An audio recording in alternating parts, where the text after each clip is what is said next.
మనుషులు ఎలా హింసిస్తారంటే సూటిపోటి మాటలతోటి, వారి యొక్క నాలుకే వాడి అయిన కత్తిలాగా ఆ మాటలతోటే మనల్ని ఎంతగానో జీవితం మీద విరక్తి కలిగేలా వేధిస్తూ ఉంటారు, గాయపరుస్తూ ఉంటారు. కానీ మన దేవుడు చూస్తూ ఉన్నాడు, మనం మౌనంగా కృంగిపోవటం చూస్తూ ఉన్నాడు. ఆయన గాయాలు కట్టేవాడు, గాయాలు మాన్పేవాడు. దేవుడు చూడటం లేదు అనుకోవడం పొరపాటు.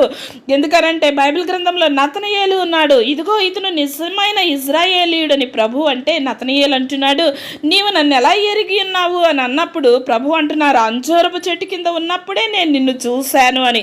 దేవుడు నిన్ను చూస్తున్నాడు, నీ శ్రమను చూస్తూ ఉన్నాడు. హాగర్ని చూసిన దేవుడు నిన్ను చూస్తున్నాడు.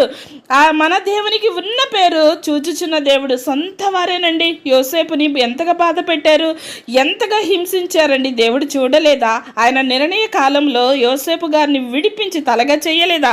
అలాగే నిన్నును విడిపించి తలగా చేయబోతున్నారు.